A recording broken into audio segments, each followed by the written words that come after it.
의대 증원에 반발해 서울의 주요 대학병원 전공의들이 내일부터 자리를 비우겠다고 밝힌 가운데 세브란스 병원 전공의들은 오늘부터 진료 현장을 떠나고 있습니다.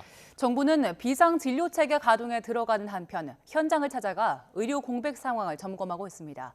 취재기자 연결합니다. 조용성 기자. 네, 신촌에 있는 세브란스 병원에 나와 있습니다. 네, 당초 내일로 예정됐던 전공의들의 집단 행동이요. 이미 그곳에서는 시작이 된 거죠?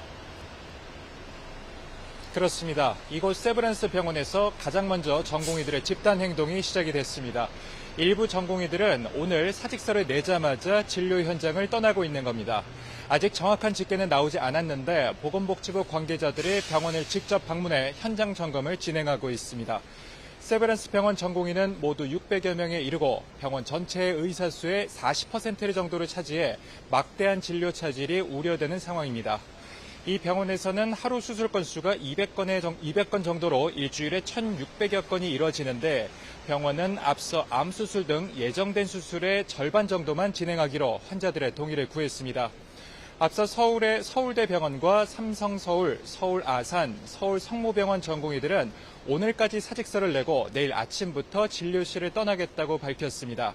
부산대병원과 동아대병원 전공의 일부가 사직서를 제출하는 등 지역의 대학병원으로 확산하는 모양새입니다. 내일 의대생들이 집단 휴학을 예고한 가운데 원광대 의대생 160명은 전산으로 휴학원을 신청한 뒤 철회하기도 했습니다. 이주호 교육부 총리는 전국 의과대학 총장들과 화상회의를 열어 학생들이 잘못된 선택으로 불이익을 받거나 국민 불안이 커지지 않도록 대학별 상황을 신속히 공유해달라고 적극 대응해달라고 강조했습니다. 네, 이른바 진료 대란이 본격적으로 시작될 걸로 우려가 되는데 정부는 어떤 대응 내놨습니까? 정부는 중앙사고수습본부 회의를 열고 전국 수련병원의 전공의를 대상으로 진료 유지 명령을 발령했습니다. 그러면서 오늘 현장 점검을 통해 현황을 투명하게 공개하겠다고 설명을 했습니다. 이에 앞서 오전에 국무총리 주재로 열린 관계장관 회의에서는 정부가 비상진료체계를 가동하기로 했는데 한덕수 총리 발언 직접 들어보겠습니다.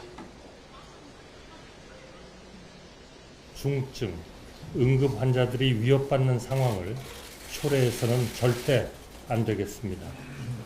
정부는 전국 409개 응급의료기관의 응급실을 24시간 운영하여 비상진료에 차질이 없도록 하겠습니다. 정부는 97개 공공병원의 평일 진료 시간을 확대하고 주말과 공휴일에도 진료하도록 하겠다고 덧붙였습니다. 또 국군병원의 응급실도 민간에 개방하기로 했습니다. 진료 상황이 악화할 경우 비대면 진료를 전면 확대하고 공보의와 군의관도 투입될 예정입니다. 정부는 진료 보조 간호사 투입 확대 등의 계획도 내놨지만 대한간호협회가 여기에 동의한 사실이 없다며 부인하는 등 시작부터 균열이 생기는 모습입니다. 내일은 이곳 세브란스 병원을 비롯해 서울의 빅5와 지역의 대학병원에서 전공의들이 집단으로 병원을 떠날 것으로 보여 의료 차질로 인한 혼란은 더욱 커질 것으로 보입니다. 지금까지 세브란스 병원에서 YTN 조용성입니다.